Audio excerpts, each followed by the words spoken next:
Salut YouTube et bienvenue pour cette nouvelle vidéo. Donc je vous fais cette vidéo aujourd'hui pour vous parler du match qui aura lieu ce soir, le 25 mai à 19 h et qui opposera Wesley So à Anish Giri. Donc c'est le premier gros choc du Speed Chess Championship. Ce sera le numéro 2 mondial Wesley So contre le numéro 9 Anish Giri. Peut-être vous avez regardé le match hier soir Karyakin Meyer. C'est la magie d'internet, je filme cette vidéo avant que le match n'ait été joué. Donc je vais dire sans trop mouiller que Karyakin s'est qualifié, puis on verra bien, hein. Comme ça c'est mon pronostic, qualification de Karyakin. Donc vous voyez ici, donc je vais montrer avec mon doigt comme ceci, que ce match-là sera commenté en compagnie d'Absol. Donc voilà, bon, on va se lancer. Je vous ai sélectionné une petite partie sympa à vous montrer. Alors c'était Wesley So avec les blancs et Garry Kasparov avec les noirs. C'était une partie qui s'était jouée lors de l'Ultimate Blitz Championship en 2016. J'avais commenté en direct cette partie d'ailleurs pendant ce tournoi de Blitz avec le retour de Garry, le vrai faux retour pour un tournoi de Blitz. Mais bon, on ne l'avait pas vu en détail évidemment hein, puisqu'on regardait en direct. Et donc j'ai décidé de vous la montrer. Il y aura un petit bonus avec une partie So Giri, enfin la fin d'une partie. Donc on va se lancer. Wesley So va être débuté par cavalier F3. Garry avait joué G6, E4, Fou G7, D4 et D6. Donc ici, plusieurs choix pour Wesley So avec les blancs, donc contre Garry. Il peut soit jouer avec cavalier C3 et ça va transposer dans une pirque. Donc ok, ça, les joueurs de E4 doivent connaître. Ou bien jouer C4 pour rentrer dans une Est indienne éventuellement. C'est ce qu'il va faire. Donc dans les deux cas, il a perdu quelques variantes avec le coup F3 ou F4 possible. Comme là, en l'occurrence, si on parle de l'Est indienne, donc il ne pourrait plus jouer ni la C-Mich, ni la variante des 4 pions. Donc ici, Garry pourrait continuer par cavalier F6 pour rentrer, transposer dans une Est indienne près F6, C3. Il pourrait éventuellement jouer une méthode Ruiz avec E6, cavalier E7, B6, fou B7, cavalier D7. Mais bon, ok, très risqué. Hein. Méthode Ruiz très risqué, on le sait. Et il décide de jouer une petite variante, assez logique en fait, comme il est retraité de ne pas rentrer dans les grands débats théoriques. Fou G4, donc ici complètement jouable, mais plutôt à recommander en tout cas à ce niveau-là, en blitz. Donc les blancs répondent par Fou E2, cavalier C6 et cavalier BD2. Cavalier BD2, très bon coup parce que on va le voir, hein, la partie va bien l'illustrer, mais dans les Est indiennes, ce cavalier a très envie de ressauter à un moment donné vers C4 pour aller taper le pion D6. Et on va voir qu'il va réussir à le faire. Donc cavalier BD2, bon développement, on va le voir à moyen terme. Ici, évidemment, bon non pas évidemment, mais une question que vous pouvez poser, que se passe-t-il jusqu'à prend D4 finalement, puisque la dame ne protège plus le pion D4, mais en fait ici simplement cavalier reprend en D4 et le cavalier D4 reprotège le fou, donc ça crée cette espèce de conflit avec la découverte sur le fou. Fou prend D4 tombe contre fou prend G4. Évidemment, hein. Et sur fou prend E2, tout simplement cavalier prend E2, et il est où le cavalier? Il est plus là. C'est un tour de magie, c'est David Copperfield. Donc, cavalier BD2, E5, D5, donc ferme le centre, cavalier C, E7 et H3. Donc maintenant on a une structure typique hein, au centre de l'Est indienne et le coup H3 qui vient demander au fou ce qu'il veut faire. On sait que dans les Est indiennes on n'a pas très envie de donner le fou de case blanche, le fou de l'Est indienne, hein, c'est le bon fou et on peut en avoir besoin pour mener l'attaque et pour sacrifier éventuellement à un moment donné sur H3. Donc Garry recule le fou et Wesley So va jouer un excellent coup ici. Il va directement faire C5, hein, c'est une poussée thématique. Par exemple dans les variantes quand même baïonnette, on fait B4, C5 hein, pour préparer. Mais ici en fait Wesley So ne va pas préparer C5, il va faire cadeau du pion. Et on va voir que c'est pas, on va pas appeler ça un cadeau empoisonné, mais c'est pas vraiment le cadeau que tu as envie de recevoir pour Noël. Hein. Tiens, regarde ce superbe pion C5 qui va me servir à t'en coller une petite. Pas forcément sympathique. Du coup, ici, on n'est pas du tout obligé de prendre. Alors, on a plus ou moins 3 options. En fait, on peut jouer avec cavalier F6 éventuellement. Roc, C prend et A4 pour les blancs afin d'éviter B5 et préparer l'arrivée du cavalier en C4. La dame éventuellement B3, le fou en E3, hein, possibilité. Et là-dessus, les noirs peuvent répondre par cavalier E8, protège le pion et envoyer F5. Hein, vraiment dans l'esprit des Est indiennes. Donc on peut jouer comme ça, mais bon, il faut dire que ça fait plaisir à première vue pour les blancs d'avoir réussi à faire C5 sans avoir à le préparer, d'avoir déjà le cavalier en D2. semble être pas mal. On peut aussi jouer avec B3, fou A3 hein, éventuellement pour aller taper sur D6. Donc plusieurs plans possibles. Donc ça, c'est si on fait cavalier F6. On peut se dire, ok, mais dans ces cas-là, vu qu'on fait cavalier F6 et que tu refais cavalier E8 après, j'ai peut-être envie de faire F5 direct. Ce qui pourrait être logique hein, pour gagner du temps. Mais sur F5, on peut faire E prend F5. Du coup, si c'est le pion qui reprend, on va essayer de faire quelque chose comme ça. Cavalier C4 pour attaquer, dame B8 et cavalier G5. Pour essayer de souligner maintenant la faiblesse sur cette diagonale, hein, H5, E8 avec un roi qui est vulnérable. Et si le cavalier vient couvrir l'échec, il y aura toujours du cavale prend H7 pour reprendre le cavalier en G6 hein, qui sera plus protégé. Donc peut être un peu pénible. Et du coup, si on reprend avec une pièce en F5, maintenant peut-être C prend et G4. Et c'est vrai que ça souligne aussi l'utilité du coup H3 hein, qui est venu faire un petit pic contre le fou D7. Donc, ok, pas mal pour les blancs. Tout ça est jouable, mais ok. Il a décidé de jouer D prend C5, donc il accepte le cadeau. Cavalier C4, on vient essayer de gagner le pion E5, donc ça on peut pas du tout se permettre hein, de laisser prendre le pion E5 parce qu'après le centre ça va être trop compliqué à tenir. Donc il a joué F6, protège. Maintenant D6, boum, on enfonce, donc on peut pas vraiment prendre le pion, sinon on va se prendre du cavalier prend D6 sur échec et éventuellement cavalier prend B7. Ok, ou même peut-être dame prend B6, D6 d'ailleurs aurait été possible, hein. Mais ok, prendre ce pion est pas une option, donc cavalier C8, de toute façon c'est pas un cadeau, hein. Donc cavalier C8, ok, remenace éventuellement le pion et fou E3. Ok, donc pour le moment le pion encore protégé, développe le fou et menace le pion C5. Donc si une question qu'on pourrait se poser, c'est que se passe-t-il après B5 ?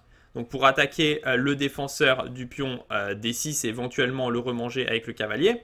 Là-dessus, les blancs répondraient par D prend C7, dame prend C7 et cavalier CD2.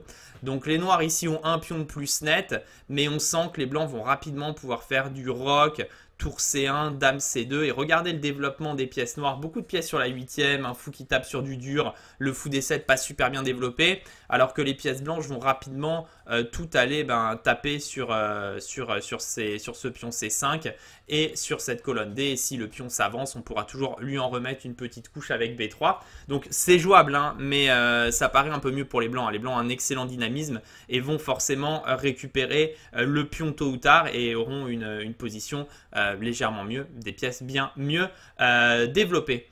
Donc Gary ne joue pas B5, il joue B6, donc solide, hein, il veut consolider cette chaîne de pions. Donc il fait blocus sur case noire, hein, difficile de passer. Wesley répond par roc. Donc ici l'idée si on prend, c'est de prendre. Et sur par exemple dame E7, pour essayer d'un peu développer les pièces, échanger les dames, sortir peut-être de ce vis-à-vis désagréable. Un petit coup de dame D5 menace la tour. Tour D8 développe. Dame B3. Donc on voit la dame hein, et les cases blanches très faibles avec l'idée maintenant d'enchaîner par fou C4 pour forcer le roi à rester au centre. Fou E6 par exemple, très logique aussi pour consolider et permettre au roi d'aller se cacher. Dame A4, peut-être roi F8 par exemple, hein, pour laisser développement au cavalier H6, F7. Et c'était tout à fait jouable ça pour Gary. Là encore, position compliquée, un développement noir difficile. On sent que les blancs ont une telle avance à l'aile dame avec toutes les pièces quand même qui regardent vers l'aile dame qu'on va pouvoir éventuellement faire du tour FB1, peut-être B4 après pour aller, ou A3 B4 pour aller détruire la structure de pion à l'aile dame. Donc vu l'avantage développement qu'on a, on devrait récupérer le pion. Donc avantage blanc, mais peut-être que les noirs peuvent encore lutter ici. Même si l'activité blanche fait peur, hein. On voit que les noirs sont amassés sur l'aile roi, mais pas actifs, hein. C'est amassé, mais amassé derrière des pions. Hein. Et quand je vous dis un plan comme KF6, KF7, il faut encore réfléchir à comment rentrer après la tour H8 en jeu.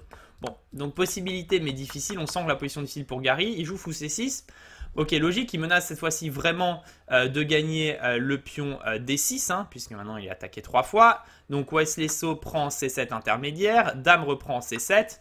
Et là, très bon coup de la part de Wesley. Vous pouvez le mettre sur pause si vous souhaitez le chercher hein, pour continuer l'attaque et un peu souligner le manque de développement de Gary. Wesley balance B4, boum! Cadeau du pion, mais pour ouvrir les colonnes, pour ouvrir les diagonales, pour tout ouvrir, hein, on voit le roi au centre. Et on avait parlé d'ailleurs dans la masterclass qu'on avait faite avec Fabien ce mois-ci au mois de mai, du roi au centre et de l'attaque sur le roi au centre. Et là, B4, vraiment un très bon coup. Donc ici, les noirs, plusieurs options. Dans la partie, il a pris. Il aurait pu aussi essayer de faire ce plan qui est B5 pour enchaîner avec C4. Donc par exemple B5, cavalier A5, C4. Donc ça aurait pu être une idée hein, pour essayer de contrer un petit peu les cases blanches du coup. Mais là Wesley peut continuer par exemple par Dame C2.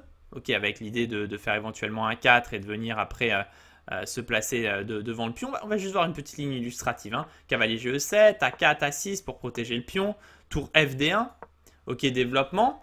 Et ici, c'est problématique. Hein. Bon, il y a le roi fou qui peut arriver en C5 un jour ou l'autre, si le cavalier vient en D6 et toute la bonne compagnie. Mais regardez déjà les menaces qu'il peut y avoir, juste pour voir les problèmes. Hein. Si les noirs essayent d'aller cacher le roi en roquant, ben là, tout de suite, fou prend C4, échec.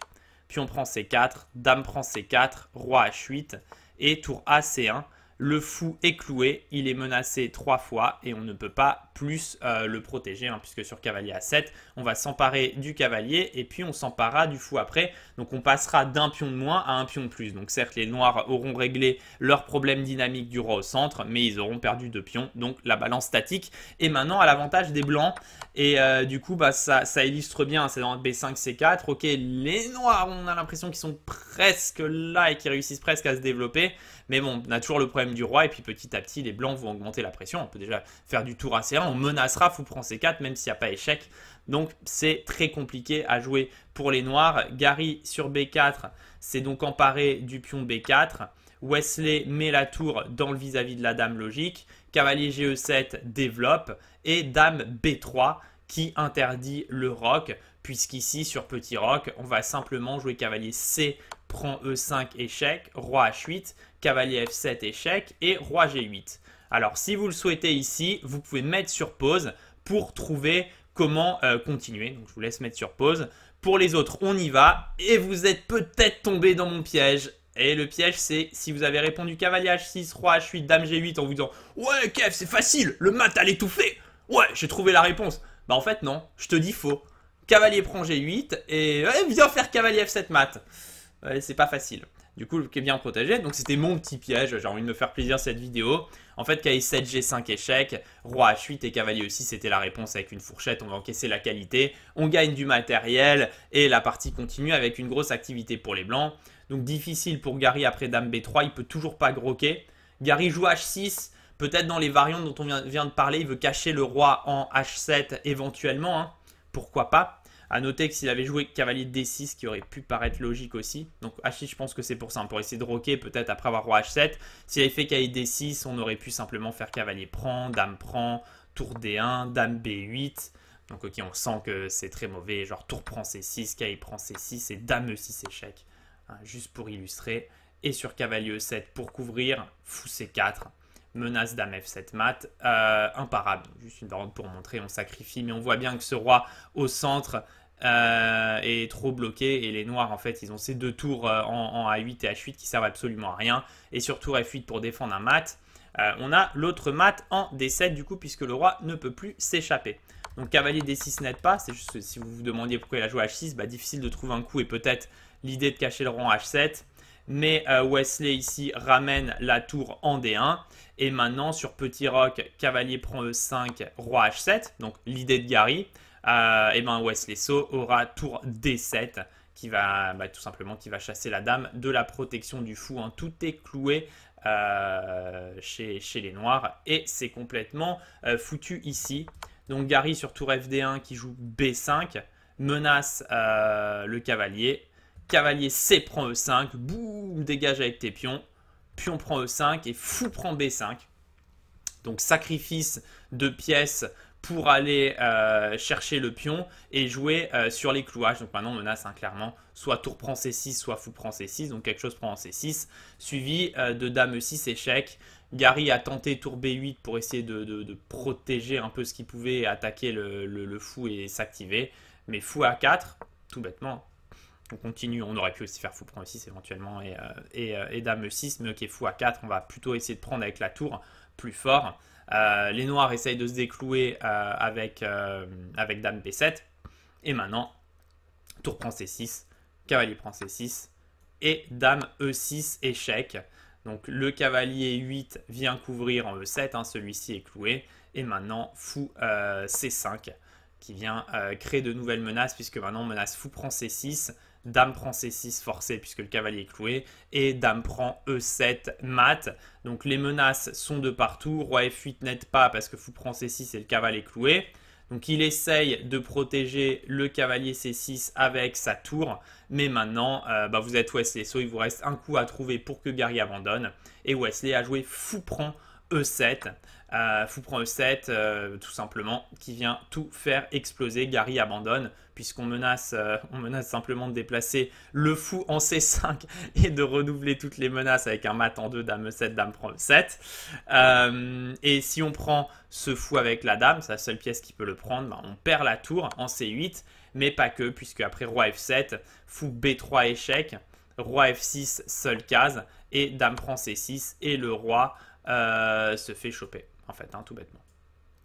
Tout bêtement, se fait mater. Donc Gary n'est pas allé jusque-là. Donc belle victoire de Wesley dans cette Ultimate Blitz Championship contre Gary. Donc c'était l'occasion de refaire cette partie. Et pour montrer une partie qui opposait So, donc avec les blancs ici à Giri.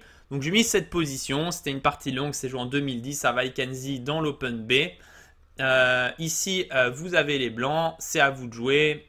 Wesley So menace éventuellement tour F2 et dame prend G2, je ne vais pas parler des autres menaces, mais par exemple il menace ce mat en 2. Vous êtes les blancs, il faut trouver une défense et je peux vous dire qu'il y en a une.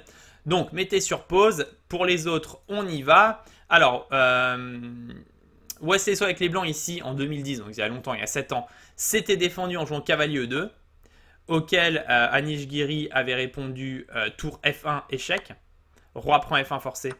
Et dame F2 mat, bon, on n'était pas allé jusqu'au mat, mais après tour F1, Wesley So avait abandonné. Et la défense qu'il fallait trouver ici, c'était dame prend D1, tour F2, donc menace ce mat, et maintenant dame F1. Donc comme on avait pas mal de matériel en plus avec les blancs, on pouvait se permettre de rentrer dans cette finale. Donc ici, un résultat des courses, on a 3 pièces et la tour. Contre la dame. Ok, la partie peut encore se jouer, mais les chances de gain blancs sont quand même élevées. Difficile avec les noirs. Ces choses sur lesquelles ils espèrent, c'est pas une super organisation des pièces blanches, pas mal de pions, donc il peut y avoir des pièces en prise avec du dame prend C3 qui peut arriver pas immédiatement évidemment, parce qu'il y a tour F8 mat. Mais ok, il avait des bonnes chances de gain So, et puis c'était la petite gaffe pour finir donc là-dessus. Pour le moment, le score des deux joueurs est à égalité en partie classique. Ils ont 3 victoires chacun. Mais à noter que Anish Giri a eu ses 3 victoires il y a assez longtemps et que depuis, c'est plutôt So qui a le dessus. Donc on verra bien ce que ça donne. Je pense que Wesley est favori. Mais bon, c'est des matchs un peu spéciaux. On verra ce que ça donne. Bon, moi, je mets une petite pièce sur Wesley. Mais ce sera le premier gros choc et ce sera très intéressant de le suivre ensemble. Donc ce sera ce soir, jeudi 25 mai, à partir de 19 h sur la chaîne Twitch de chess.com. Un grand merci à vous tous et on sera avec Absol. Et je vous dis à très bientôt. Ciao!